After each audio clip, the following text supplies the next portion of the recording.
안녕하세요. 세무사 황범석이라고 합니다. 오늘 절세 컨설팅의 숨겨진 비밀에 대해서 여러분께 말씀드릴 예정인데요. 일단 절세 컨설팅의 숨겨진 비밀 시작하기 전에 제 소개를 잠깐 하도록 하겠습니다.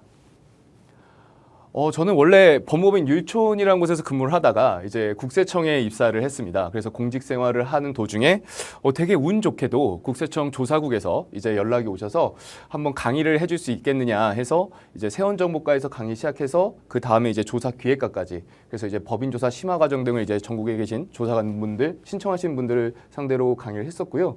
그리고 현재는 이제 그 작년에 개업을 해서 외부의 세무회계 필승으로 대표 세무사로 재직하고 있습니다.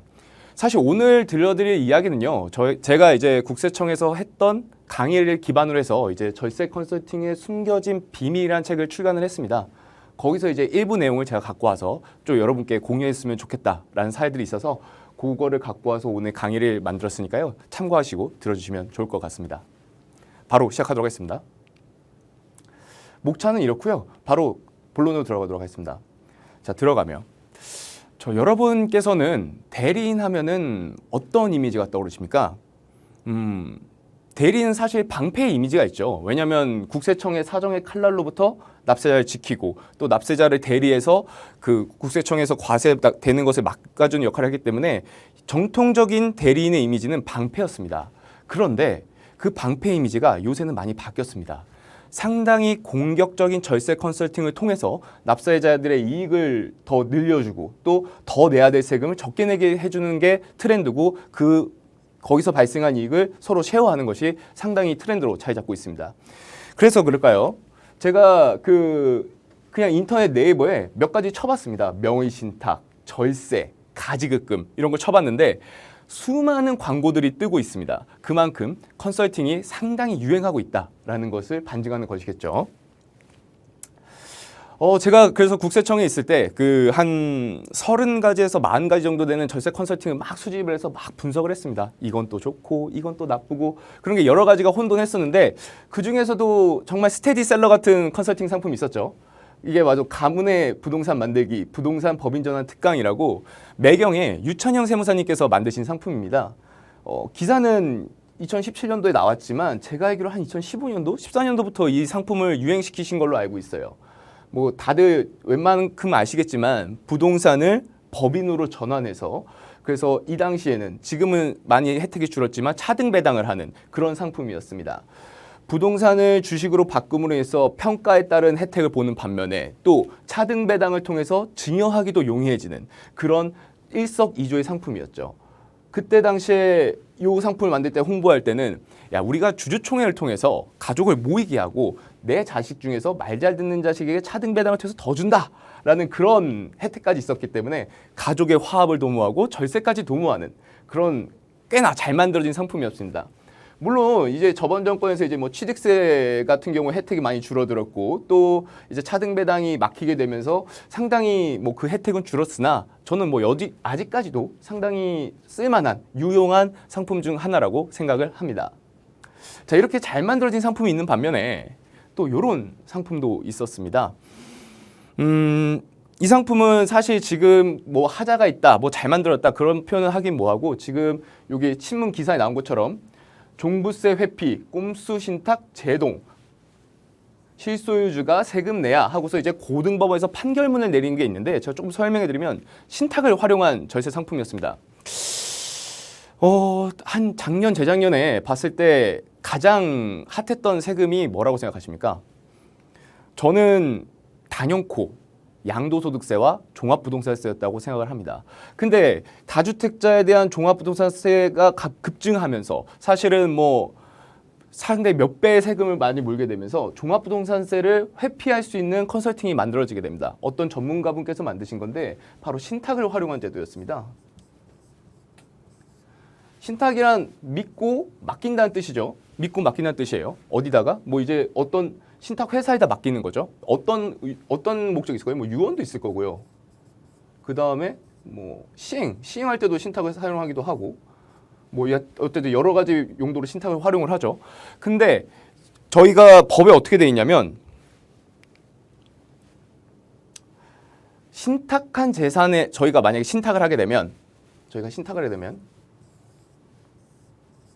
제가 만약에 3채의 주택을 가지고 있었는데 한 채의 주택을 이렇게 신탁을 하게 되면 어떤 효과가 발생하는지 지금부터 말씀을 드리겠습니다. 제가 신탁을 하게 되면 저는 위탁자라는 표현을 씁니다. 위탁자. 그리고 이 사람은 수탁자가 됩니다. 근데 여기 보시면 뭐라고 되어 있냐면 신탁법에 따른 수탁자의 명의로 등기 또는 등록된 신탁재산의 경우에는 1항에도 불구하고 같은 조에 따른 위탁자. 이 경우 위탁자가 신탁재산을 소유한 것으로 본다 라고 되어 있습니다. 그러면 제가 주택을 신탁했지만 이 주택의 소유자는 누구죠? 저죠. 제가 위탁자니까.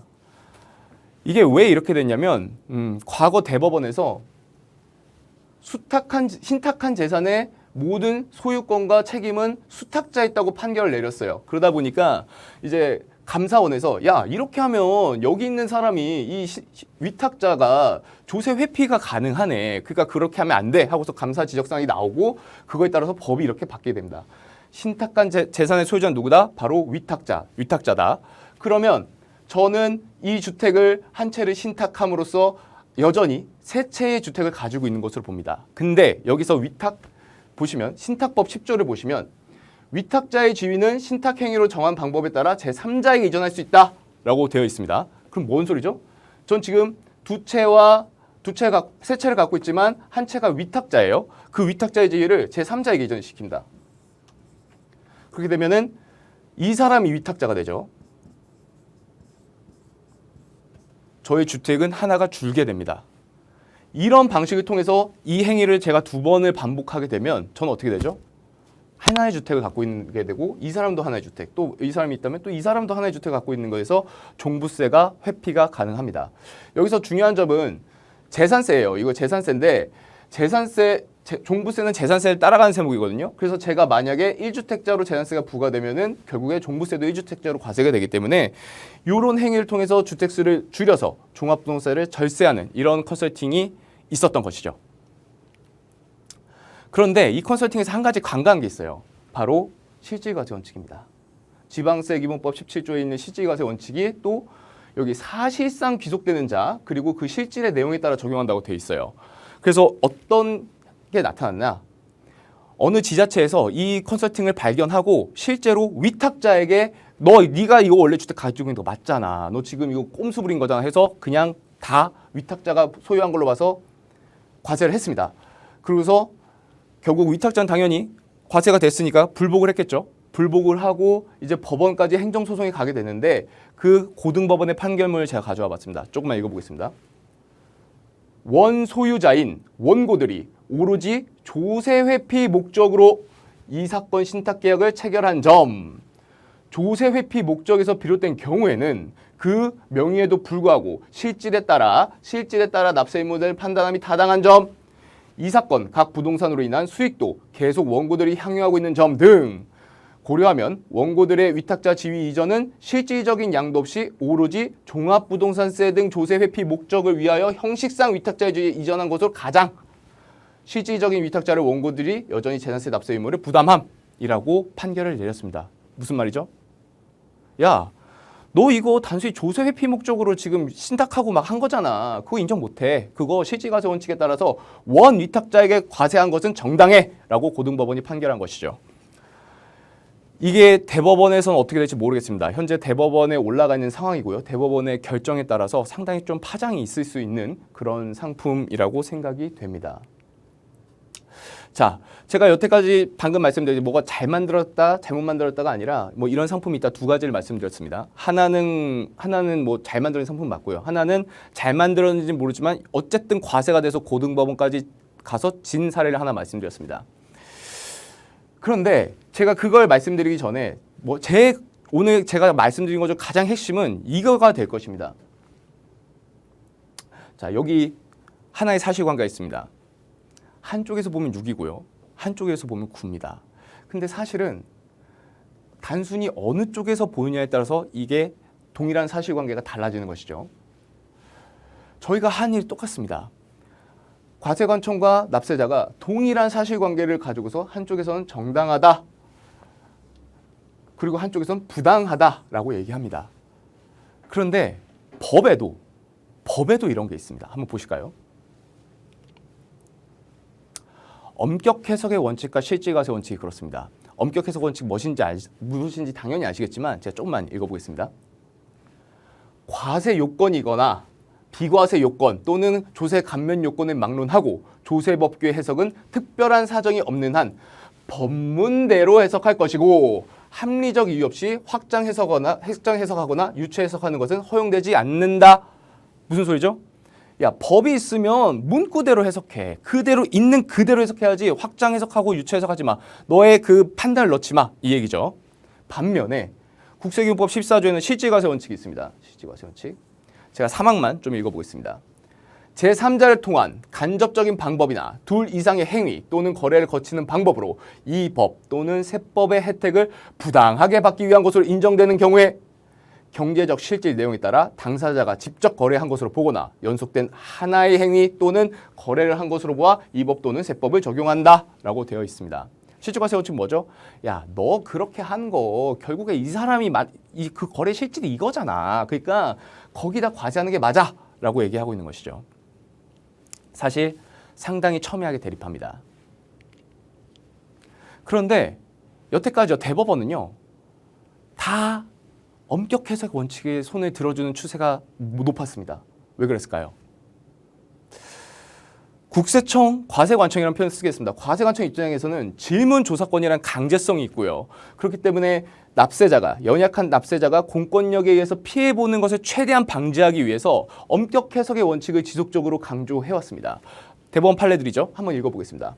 한편 납세 의무자는 경제활동을 할 때 동일한 경제적 목적을 달성하기 위하여 여러 가지 법률 관계 중 하나를 선택할 수 있고 과세관청으로서는 특별한 사정이 없는 한 당사자들이 선택한 법률 관계를 존중하여야 한다. 두 번째, 또는 여러 단계의 거래를 거친 후에 결과만을 가지고 그 실질이 증여행위라고 쉽게 단정해서는 안 된다.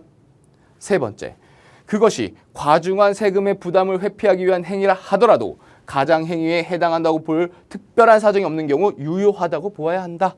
자, 이건 다 엄격 해석의 원칙을 존중한 대법원의 판결이었습니다. 그런데 이 판결문이 등장하게 됩니다. 사실 저는 요거를 국세청에서 강에 쓴 입지전적 판례라고 얘기를 했습니다. 왜냐하면 이 판례가 제가 아는 한 최초로 대법원에서 실질과세 원칙을 적극적으로 준용한 판례이기 때문입니다. 사실관계를 좀 말씀드리겠습니다. A가 이 B 법인을 지배하고 싶습니다. 근데 저희는 간주취득세라는 제도가 있습니다. 다들 아시겠지만 어떤 법인의 주식을 제가 한 주, 두 주, 세 주, 네 주 이렇게 사서 모으다가 과점주주 50% 플러스 한 주가 됐을 때 그때 그 법인이 가지고 있는 부동산을 제가 직접 취득한 걸로 봐서 저한테 취득세를 과세하는 것이 간주취득세입니다. 물론 이게 뭐 법인이 취득했을 취득세 또 내고 뭐 주주가 취득해서 취득세 또 내니까 이중과세 아니냐 하고서 엄청나게 다퉈져 왔고 다만 헌법재판소에서는 지속적으로 이것이 합헌이다라는 판결을 내고 있는 것이죠. 어쨌든 그런 간주취득세라는 제도가 있습니다. 자, A가 주주입니다. 주주인데 B법인을 지배하고 싶습니다. 근데 주식을 한 주, 두 주, 아까 뭐라고 했죠? 50% 플러스 한 주를 사게 되면 과점주주 취득세 과세가 되니 어떻게 했냐? 바로 여기에 C와 D를 만듭니다. 두 개는 페이퍼 컴퍼니입니다. 그래서 A는 D를 100% 지배합니다. C는 D는 B를 50%씩 지배합니다. 자, 이 구조에서 과점주주가 나오나요? B법인에 대한? 없죠. 50% 플러스 한 주를 지배한 사람이 없습니다. 그럼 A법인은 B를 실질적으로 100% 50% 지배함으로 해도 불구하고 간주취득세를 회피할 수 있었던 것이죠. 이것이 상당히 유행했었습니다. 그런데 지자체 어떤 주무관님께서 이걸 보고서 과세를 하게 됩니다. 어떻게 했냐? 야, 네가 이거 실질과세 원칙으로 보니까 직접 지배한 게 맞네. 100% 지배하고 있네. 해서 과세를 하게 됩니다. 그리고서 당연히 A는 불복을 하게 되는 것이죠. 불복 그리고 법원에 갔습니다. 그리고 결과가 바로 이 판결문입니다. 이 판결 뭘로 나왔죠? 전원합의체로 나왔습니다. 전원합의체 뭐죠? 다 아시겠지만 사회, 정치, 경제, 사회적으로 가장 중요하고 민감한 이슈에 대해서 대법관 등 13분이 모여서 판결을 같이 하는 것을 전원합의체 판결문이라고 합니다. 전원합의체 판결문은 그 판결의 효력이 강력하죠. 그래서 이 판결문이 어떤 판결을 내는지 제가 조금 읽어보도록 하겠습니다. 조세의 부담을 회피할 목적으로 과세 요건 사실에 관하여 실질과 괴리되는 비합리적인 형식, 외관을 취하는 경우에 그 형식이나 외관에도 불구하고 실질에 따라 담세력이 있는 곳에 과세함으로써 부당한 조세 회피 행위를 규제하고 과세의 형평을 제고하여 조세 정의를 실현. 야, 외관이고 뭐고 실질을 해서 조세 정의를 실현해야 돼. 원고가 그 실질적 귀속자로서 이 사건 주식 등의 취득에 관하여 간주치세 납세 의무를 부담할 볼 여지가 상당하다. 대법원 뭐라고 했어요? 야, 실질과세 원칙이 맞네. 과세 유지. 납세자 패소한 거죠. 이 판결문이 나오게 됩니다. 사실은요, 이 판결문이 진짜 되게 이례적이라고도 볼 수 있는 게 아까 말씀드렸듯이 실질과세 원칙을 준용한 것뿐만이 아니라 여기 뭐 있죠? C와 D가 있어요. C와 D는 뭐죠? 법인입니다.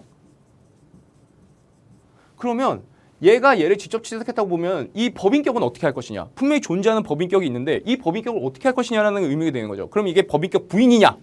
라고 했을 때 그것까지는 제가 뭐라고 말씀드리기 모르겠습니다. 법인격 부인이라는 건 사실 상당히 어려운 영역이거든요. 국제조세에서는 좀 종종 나오는데 여기서도 뭐 법인격을 확실히 부인했다라는 뭐 판결문은 없지만 그래도 딱 봤을 때 이거를 없애고 실질과세를 준용한 것이기 때문에 뭐 그런 여지가 있다고 볼 수도 있는 것이죠. 어쨌든 이런 판결문이 나오게 되는 것이죠. 그러고서 지속적으로 대법원에서 실질과세 원칙을 준용한 판결문을 하나씩 내게 됩니다. 그리고 이 판결문까지 나오게 되는 것이죠. 이 판결문 사실관계 좀 말씀드리겠습니다. 이 판결문 아마 대부분 많이 아실 거예요. 저희가 보통 교차증여 판결문이라고 합니다. 교차증여 판결문. 어떤 판결문이냐면요. 사실관계 말씀드리면 어떤 가문이 사업이 너무 잘 되는 거예요. 막 사업이 너무 번창하니까 이제 그 다음에 뭘 생각하게 되겠죠? 증여를 생각하게 됐죠. 이제 우리 때는 잘 먹고 살만해. 그럼 이제 우리 자식들도 잘 먹고 살아야 되니까 이제 좀 증여를 하고 싶은 거예요, 주식을. 그래서 한 주, 두 주 줬는데 어느새 이게 30억이 넘어갔습니다. 30억 넘어가면 어떻게 되죠? 세율이 50%예요. 너무 아까워요. 주식을 주는데 국가에다 50% 세금을 내기 너무 아까운 거예요. 그래서 어떻게 했냐? 가족회의를 합니다. 다 모여봐.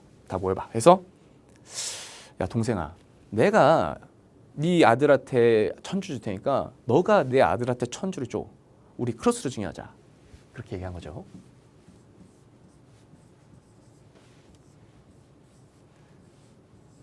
이렇게 교차로 주자. 그럼 어떻게 되죠? 기타 친족에 대한 공제 1000만 원 들어가고요. 그 다음에 다시 낮은 세율부터 시작하게 되는 것이죠. 오, 괜찮습니다. 50% 세율 부담하는 것보다 훨씬 싸죠. 이렇게 한 거예요. 사실 이게 이례적이냐? 아니요, 그렇지도 않아요. 왜냐? 옛날에 결혼할 때요. 저희 결혼할 때 저희가 자식한테 결혼할 때 비용이 많이 필요하잖아요. 결혼식도 해야 되죠. 뭐 집도 구해야 되죠. 그러니까 자식한테 증여하는데 자식한테 계속 증여하다 보니까 증여세 커지는 게 너무 부담스러워요. 그럼 어떻게 했죠? 며느리한테 줍니다. 그러면 저지구에서도 처가에서도 크로스로 이쪽으로 주는 거죠. 다시 이렇게.